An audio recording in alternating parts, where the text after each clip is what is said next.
the wake of these tragic shootings, Trump derangement syndrome has hit an all-time fever pitch. I've never seen so much visceral hatred coming from the left as I have in the last 48 hours, right? This guy, Reza Aslan, I don't even know if I pronounced it right, doesn't matter, called for the eradication of all Trump supporters. All Trump supporters, not white Trump supporters, not white people, all Trump supporters. Is it just me, or does that sound like homicidal, genocidal language? It sounds like genocide. That's what he wants. He's calling for the eradication of people.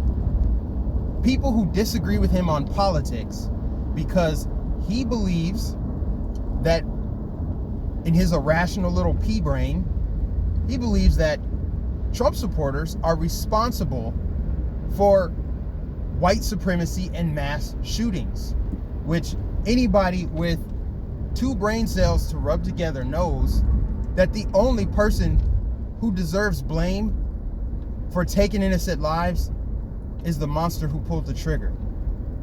But I guess that's too sane and rational for Reza Aslan, or whatever the hell his name is. So anyway, this guy is calling for genocide, essentially. Get rid of Trump supporters. I don't like them, so they don't need to exist. So let me get this straight. You think that Trump and Trump supporters represent white supremacy and racism and bigotry and all of this stuff, and yet you're calling for the eradication of minorities. I'm a Trump supporter. So are you saying that because I support Trump, I don't deserve to exist? So wouldn't that make you a racist? Wouldn't that make you a bigot? See, this is what the left can't process.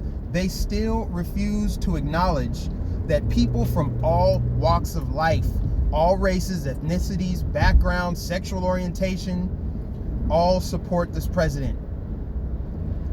And I'm purposely wearing my Trump hat today because, unfortunately, the attacks on Trump supporters and the violence coming from the left is gonna increase in the wake of this tragedy.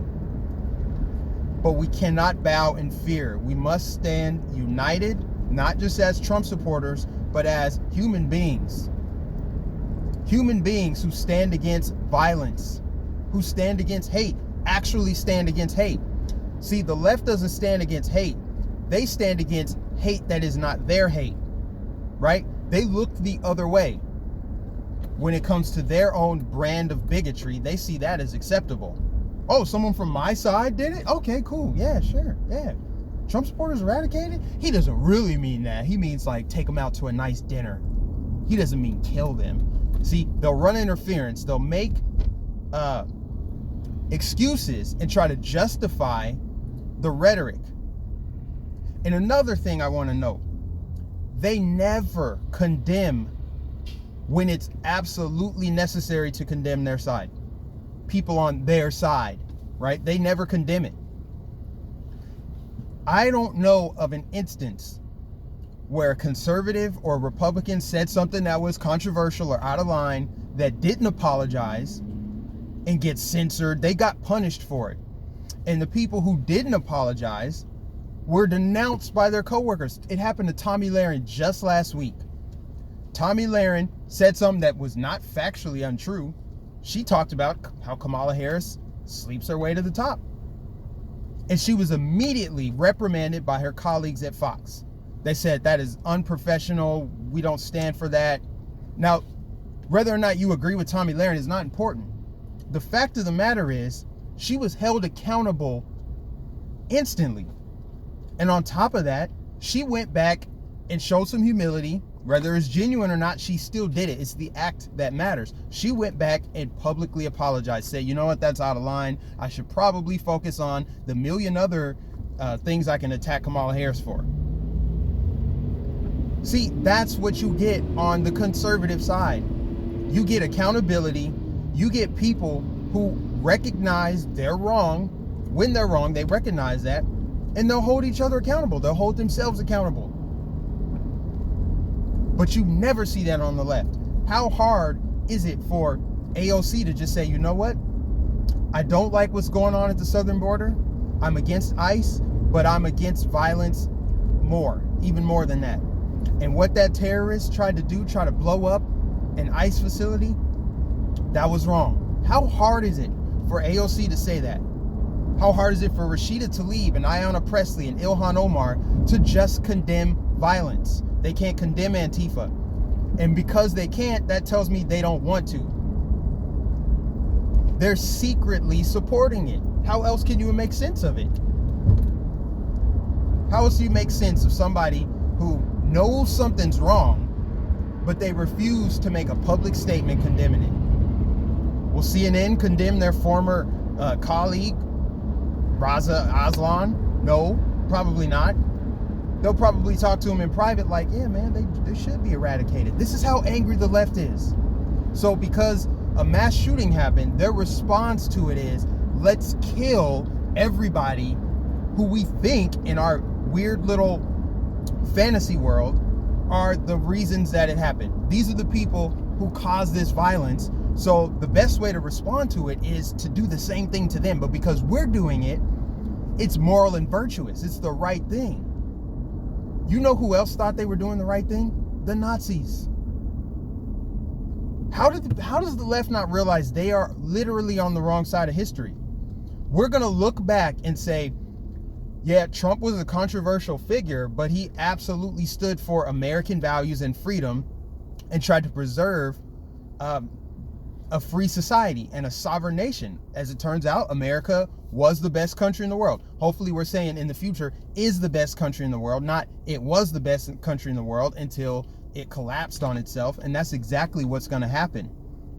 That is exactly what's going to happen if we can't be unified over our commonality, which is we're all American citizens.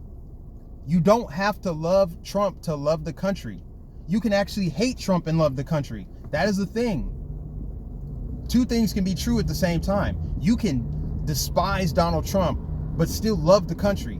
And when I mean love the country, I mean actually love the country. Wear the American flag. You know, not burn the flag. That's not love of country. That's hate. But you don't see that on the left. You know, there's a spectrum of Trump supporters, a spectrum. You got your diehard, show up to the rally 2 days in advance Trump supporters, and then you got people who just voted for him and support him from the shadows. And you got people who are in the middle. But on the left, it's just hate. I haven't seen anybody on the left come out and condemn the hatred. If they do, it's because they've been forced to do it.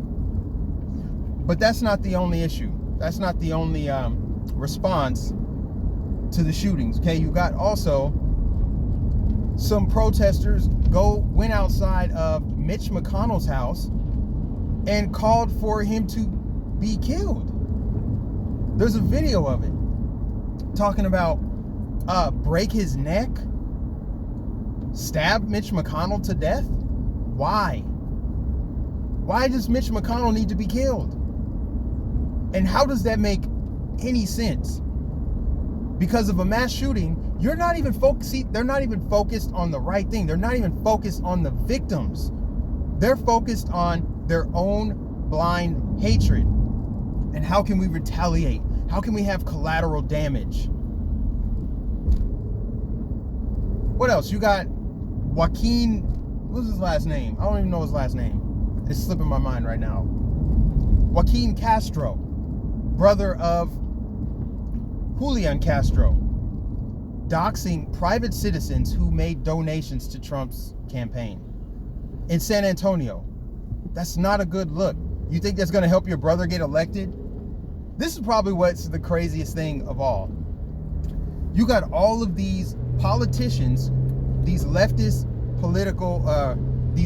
presidential candidates who want to be president, but they're demonizing half of the country. It's like, don't you think it would be beneficial to try to get them to vote for you? shouldn't you make a pitch to why they should vote for you in 2020 instead of calling them racist white supremacists? Which, again, isn't even factually true because Trump has a plethora of supporters. So, how is it that you can dox private citizens, go on Twitter, double down on it, not apologize, not say, you know what, that was a mistake? Again, going back to the accountability thing. How can you do that and then be surprised that your brother is polling at 1.6% in Texas, where he's from? You know, you just can't make sense of it all. I wish I was lying about everything I just said. I wish that fiction was stranger than truth, but it's not. So, Trump supporters, Americans, humans, let's stand together against this hatred, this bigotry, this intolerance, and these calls to violence and eradication of people who disagree with the left.